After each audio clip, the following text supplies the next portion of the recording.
बच्चों नमस्ते। कैसे हैं आप सब लोग। आज आप वीडियो में देख रहे होंगे कि हमारे साथ हैं एसएससी जीडी में 171 से ज़्यादा मार्क्स लेने वाले बंगाली टाइगर शिवम चौधरी। असली मायने में बंगाली लोगों को टाइगर क्यों बोला जाता है ये मुझे अब पता चला। 2025 वाले में एग्ज़ाम में मैं जहां देख रहा था कि 160 से इस बार किसी के नहीं हो सकते। पिछली बार 100 से ज़्यादा लोग 160 में से 160 से ज़्यादा स्कोर करके आए थे, पर इस बार मुझे एक भी एग्जाम्पल ऐसा नहीं मिला जो 160 में से 160 से ज़्यादा स्कोर हो जिसका। लेकिन जब मैंने शिवम चौधरी का स्कोर देखा तो 171 मार्क्स वहाँ पे मेरे को दिखाई दिए। तो मैं या मेरी टीम हैरान रह गई कि ऐसा कैसे हो सकता है, और इनके स्कोर पे शक हुआ। तो वो खूब अच्छे से चेक किया।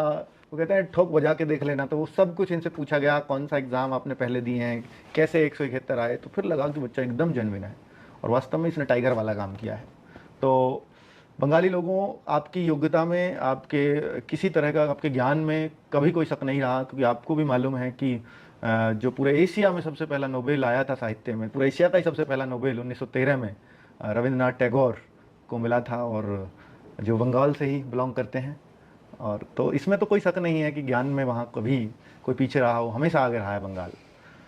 तो शिवम चौधरी ने एक बार और साबित कर दिया। छोड़िए सर, 171 मार्क्स मेरे हैं, और आरपीएफ में भी आप पूछोगे तो 118 मार्क्स हैं आपके, आरपीएफ में 120 में से। तो मतलब जो टैलेंट की जो खान है ना, वो मुझे लगता है कि वो यही लड़का है, और ये आगे जाकर के क्या करेंगे तो वो पूरी जर्नी इनसे सुनने वाले हैं। शिवम, बहुत बहुत स्वागत। शिवम चौधरी नाम है आपका। मुझे बताएं कि भाई आपने जो है कौन कौन से एग्जाम अब तक दिए हैं, और उनमें क्या क्या जो आपकी सिचुएशंस रही हैं प्लीज। फर्स्ट टाइम तो मैं एयरफोर्स का एग्जाम दिया था। अच्छा। Non technical. हाँ। तो उसमें क्या हुआ था, मेरा 34 पे कटअप बना था। हाँ। तो मेरे उसमें 33.75 आया था। अच्छा, वहाँ आप 0.25 रह से गए थे। मिस्टेक हो गया। कौन सी ईयर की बात है? वो आपकी 2022 के करीब की बात। 22 ये अग्निवीर हो चुका था तब तक। हाँ, अगली बार हो चुकी थी। हाँ। उसके बाद मैंने 2021 की बात है, शायद 21 की बात हुई होंगी। मेरा 50 में एक्स ग्रुप का ही। हाँ, वाई ग्रुप का वाई ग्रुप का। तो 49 मार्क्स आया 50 में। 50 में से 49 मार्क्स। ओ, तो झंडे गाड़ दिए। हाँ। उसके बाद टेक्निकल का एग्जाम दिया। हाँ। उसमें 62 मार्क्स आया 70 में। 70 में से। हाँ। टेक्निकल वाले में, जो आर्मी का टेक्निकल होता है। नहीं, एयरफोर्स का एक्स ग्रुप। क्योंकि मेरा साइंस था। हाँ। तो मैं टेक्निकल भी दिया। बहुत शानदार। उसके बाद मैं जीडी का एग्जाम दिया। तो उस टाइम 2023 में 143 मार्क्स था। SSC GD. हाँ। 2023 143। ठीक है। और 2024 में 159.83 था। Okay, SSC GD 2024। हाँ। और 25 में 171.27 ये जो अभी है अभी हुआ। हाँ, तो इसका मतलब पहले आप रहे होंगे जो 159 थे 160 में से, तो 200 बच्चों के थे करीब, तो 200 के अंदर आपकी रैंक रहती। तो आपने सब फिजिकल मेडिकल दिए थे उसके? नहीं आपने दिए नहीं? क्योंकि इसके अतिरिक्त मेरा सीपीओ में 185 था। अतिरिक्त एकदम शुद्ध वर्ड यूज कर रहे हैं। सीपीओ में 185 हम लोग बोलते हैं अलावा। 185 था। हाँ। और फेज 2 पिछली बार दिया, उसमें 195 था विदाउट नॉर्मलाइज। फेज 12 में 195 200 में से। ओह वाह, ग्रेट यार। उसके बाद सीएचएसएल में आपका 339 है। 339। हाँ। Tier सीएचएसएल 2024 का। 24 में। हाँ। हाँ, तो इसमें तो मिल गई होगी आपको पोस्ट। क्या मिला? Lower division clerk. अच्छा, एलडीसी का पोस्ट। हाँ। उसके बाद एमटीएस का मेरा 239 या 239 के करीब। उसमें सेलेक्ट हो गए? हाँ, एमटीएस भी कनेक्ट। और एमटीएस तो आपको बंगाल में मिल गया होगा। हाँ, वनडार था। 2023 में भी सेलेक्ट हुआ था। हाँ। एमटीएस 2023 में। हाँ। उसके बाद मेरा यूपीएससी सीडीएस का एग्जाम दिया, तो तीनों एग्जाम मेरा क्लियर हुआ। ठीक है। फिर मेरा दादी का डेथ हो गया, तो मैं एसएसबी देने नहीं जा पाया। नहीं जा पाए ना। ओके। क्योंकि करना तो आगे था नहीं, और दादी भी जरूरी थी उस टाइम। हाँ, बात तो सही है। हाँ, यही मतलब ये था, अगर यही उद्देश्य होता कि सीडीएस में मुझे आर्मी ऑफिसर बनना है, तो फिर तो जाते भी, शायद सोचते भी। वो पहले से दिमाग में क्लियर था कि मुझे क्या करना है, यूपीएससी करना है। तो यूपीएससी आप जाना चाहते हैं। तैयारी चल रही है? हाँ, तैयारी ग्रेजुएशन के साथ साथ। हाँ, ग्रेजुएशन हो गया है। हो गया है। हाँ, ग्रेजुएशन अब तो कंप्लीट। सीजीएल भी दिया है कभी? इस बार दूंगा। अब पहली बार दोगे? छोड़ने वाले हो? कितना कितना मन कर रहा है, कितने मार्क्स आ जाएंगे एसएससी सीजीएल में? मतलब आपका मन क्या कह रहा है? सीजीएल में सर टेस्ट पेपर शुरू कर रहा हूँ, तो 170 के आसपास, 180 मॉक के में बन आसपास। रहे हैं? हाँ, स्कोर बन 180 भी आता है? हाँ, उसमें दिक्कत हो रहा है कि थोड़ा समरी वगैरह हुआ, वो इंग्लिश का, उसमें थोड़ा दिक्कत आ रही है। अच्छा, इंग्लिश में थोड़ी सी समस्या आ रही है, पर उस पे काम चल रहा है। जीएस पूरा सही हो? किसी मौके में ऐसा हुआ है कि पूरा हो गया? नहीं, जीएस पूरा नहीं हुआ है। हाँ, जैसे आप एसएससी जीडी में अभी आप 171 मार्क्स करके बैठे हो, आपका मैथ 20 में से 20, आपका हिंदी 20 में से 20, हिंदी किया है ना आपने? हाँ। और आपका जीएस 20 में से 20, मैं यहाँ 100 था, और आपका रीजनिंग में एक क्वेश्चन गलत हुआ है। मैं मॉक देता था तो मैथ पूरा आता था 20 में 20, रीजनिंग 20 में 20। एसएससी जीडी के मॉक देते कहाँ देते थे आप? आपका ही चैनल ज़्यादा मतलब मुझे यूजफुल रहा। हाँ। पर मतलब अगर दोस्त आपका चैनल लॉगिन किया रखा हुआ है, हाँ। तो एक टाइम पे तो 2 का तो नहीं होगा। तो मैं वो गूगल का भी थोड़ा प्रयोग कर लेता था। हाँ, अच्छा। तो वहाँ पे होता था जीके में 2-4 क्वेश्चन गलत हो जाता था। पर एग्जाम में जहाँ रीजनिंग में हर टाइम पे 20 में 20 आता था, वहीं एक गलत हो गया। और जीके जहाँ चार क्वेश्चन गलत होता वहाँ सही हो गया सर। वहाँ सारा सही हो गया। हाँ।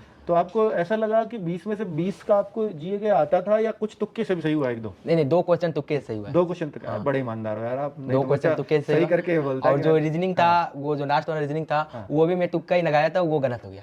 अच्छा, वो रीजनिंग में मैं 22 मिनट का टाइम दिया, फिर भी वो नहीं बन पाया। वो नहीं बन पाया। और घर जाकर जस्ट 1 मिनट में बन गया। अच्छा, आपने जैसे जब मैंने आपसे वीडियो कॉल पे बात की तो आपने बोला कि 38 मिनट में मैंने पेपर कर लिया। 38 में? हाँ 38 में।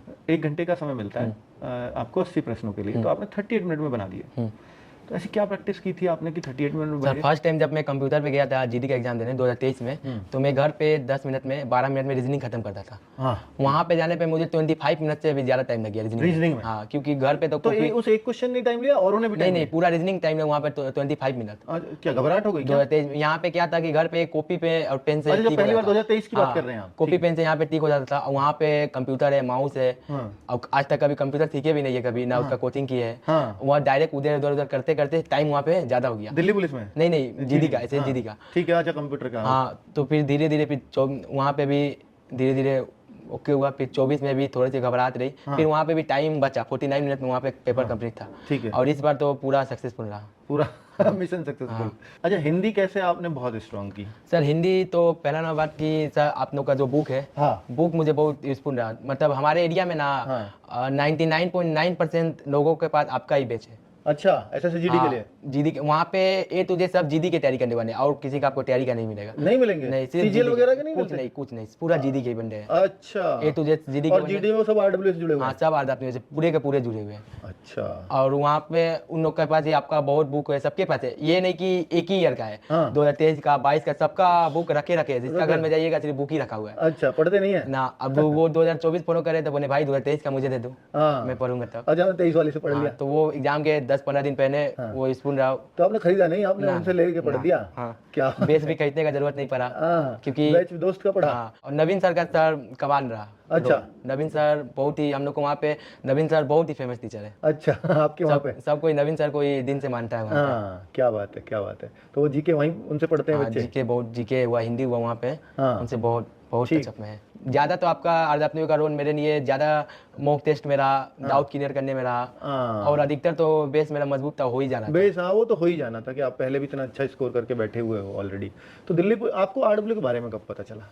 आर्दापनियों के बारे में 2023 से ही पता है। भाई जब मेरा जीडी की लॉकडाउन लगा, हाँ। उसके बाद देखा कि सब जगह तो आप ही का नाम है। अच्छा, पूरे हमारे एरिया में सब जगह आप ही का नाम है। जितना हमारे एरिया में मतलब ज्यादा आपका यूपी बिहार के, वहाँ पूरे बंगाली लोगों से बिहारी करते हैं। हाँ, अच्छा। अधिकतर लड़कों के पास आप ही का बेस है। अच्छा, बंगाली लोगों के लिए आपको आरडब्ल्यू पे क्या लगता है कि ये और होना चाहिए बंगाली लोगों के लिए? अब बंगाली के लिए उन लोग के मतलब भाषा में अगर बुक आता है, आप लोग तो पब्लिश कर रहे हैं, हाँ। वो सही है, क्योंकि उन लोग को भी हेल्प मिलेगा। हाँ। क्योंकि हिंदी तो उन लोग को भी उतना अच्छा से बात तो सब कर पाते हैं, समझ। जैसे हम लोग को बेंगोली उतना अच्छा समझ में नहीं आता, पढ़ा लिखा हुआ चीज पढ़ने नहीं पाते, वो भी लोग तो हिंदी नहीं पढ़ने पाते होंगे। हाँ, तो इस वजह से बेंगोली अगर उन लोग के पास रहेगा तो वो लोग भी देखेंगे। और जहाँ पे अगर मान लीजिए 50-60% स्कोर हो रहा है, वहाँ पे वो बढ़कर 80% 90 तक भी जाएगा। हाँ, ओके, मतलब वो बंगाली में कंफर्टेबल रहेंगे अगर बंगाली में उनको बुक्स मिलेंगी। मैथ और रीजनिंग की तो हमारी जस्ट आने ही वाली है, उनके पास पहुंचने ही वाली है। रीजनिंग आ चुकी है, मैथ्स और आ रहा है। एसएसजीडी से ही हमने शुरुआत की है, क्योंकि आपने जैसे बताया एसएसजीडी का बच्चा टोटली जो है पढ़ता है, तैयारी करता है वहाँ पर। अच्छा, घर वालों का क्या सोच है कि कहाँ आपको भेजना है उनको? उनका कुछ मन है कि ये ज्वाइन कर लेना चाहिए, नहीं कर लेना चाहिए? जब सिलेक्शन होता है तो वो कहते हैं आपसे कि ज्वाइन करो? देखिए घर का तो कंडीशन मतलब खराबी टाइप का है, क्योंकि पापा टोटो ड्राइवर है। कौन से? टोटो चलाते हैं, ऑटो हुआ ना, टोटो वही। आपके यहाँ ऑटो को क्या बोलते हैं? टोटो। टोटो? हाँ, अच्छा। ऑटो भी है, टोटो भी है। टोटो में क्या है कि आपको थोड़ा कंफर्टेबल रहेगा बैठने में, हाँ। और ऑटो में उतना कंफर्टेबल नहीं रहेगा। अच्छा, तो वही तो पापा। मतलब टोटो ड्राइवर है पापा? हाँ, ओहो। तो वो दैनिक का इनकम आपका 400 से 500 के करीब होता है। हाँ। तो वो मंथली 15,000 के करीब हुआ। हाँ। उसमें 2 भाई, मतलब एक भाई एक बहन और है। और फिर ओकेशन हुआ, पूजा हुआ, उन लोग उस सब के लिए भी सेविंग करना होगा। मेडिकल के लिए भी सेविंग करना होगा, कहीं घूमना वगैरह। तो उसी में पापा बोलते हैं कि हम पापा को बोले कि 1 ईयर और टाइम दीजिए, ताकि जो मेरा सपना है एक बार फर्स्ट अटेम्प्ट उसको दे पाऊँ। अगर फर्स्ट अटेम्प्ट नहीं होता है तो मैं फिर कोई जॉब लेने का देखूंगा। बाकी आपका एसएससीजीडी में हो ही गया है, उसके लिए कॉन्ग्रेचुलेशंस। पर अब मुझे जानना है कि आप फिजिकल मेडिकल दोगे या नहीं? नहीं दोगे तो रैंक तो आपको नहीं मिलनी। हाँ, ठीक है, तो आप देने नहीं जा रहे हैं। ये मेरी तरफ से एक और बधाई आपको कि किसी एक और बच्चे को एक बहुत अच्छी पोस्ट मिल जाएगी। क्योंकि जब आपको करनी ही नहीं है तो बेहतर है कि फिर आप इसको यहीं ड्रॉप करो, है ना। क्योंकि अगर आपने आगे इससे दिया तो फिर एक वैकेंसी मतलब खाली चली जाएगी, किसी का हक मारा जाएगा, और आप योग्य हो, आप तो निकाल ही लोगे, है ना, क्योंकि आपके पास ऑलरेडी ज्वाइनिंग लेटर रखे हुए हैं। चलिए बहुत बढ़िया। आप और कुछ RW के बारे में अगर कुछ कहना चाहो तो कैसा लगा है आपको अब तक यहाँ के टीचर्स और ये सब? यहाँ पे आने के बाद ऐसा नहीं लग रहा है कि मैं घर से बाहर आया हूँ। हाँ सब अपनापन जैसा है, कहीं भी जाओ, मेस में भी जाओ, खाने खाने तो सब परिवार जैसा। हाँ और रोहित सर ने बहुत हेल्प किया मेरा। हाँ, कोई भी हुआ, कुछ भी काम वगैरह, कुछ मुझे ज़रूरत हुई, जी। अगर एक बार फ़ोन किया तो 2 मिनट में ही आ जाते थे। ऐसा नहीं है कि ज़्यादा टाइम उन्होंने लिया या कुछ मिस बात बोले या कुछ भी, ऐसा कुछ नहीं। और जो टीचर से भी मिला, कल मैंने संदीप सर से मिला, उनका भी बिहेवियर बहुत अच्छा था। बात की है बहुत अच्छा से, गने मिले। और यहाँ पे अभी बुक जहाँ बनता है वहाँ पे भी गए, वहाँ पे भी सब सरों ने अच्छा बिहेव किया। और आपसे मिलने के बाद तो सुकून सा लगा। चलिए बहुत सही, बहुत सही। आपने जिस तरह के स्कोर किया है, बाकी ज्वाइनिंग तो आप नहीं करोगे या आगे आप स्टेप्स नहीं दे रहे हो, वो तो एक अलग बात है, लेकिन आपका स्कोर सबके लिए इंस्पायरिंग है, कितना स्कोर भी किया जा सकता है। पर चलिए आपकी UPSC की जो आप देंगे उसके लिए अग्रिम शुभकामनाएं आपको। Thank you sir. और आप ज़रूर करें, और उसमें जो भी आपको RW की हेल्प, चाहे CGL के थ्रू या कहीं भी किसी भी एग्ज़ाम के में ज़रूरत पड़े या ज़रूरत लगे तो आप ज़रूर याद करिएगा, हम ज़रूर हेल्प करेंगे। Thank you. ठीक है, चलिए, ओके शिवम, थैंक यू बच्चों, नमस्ते।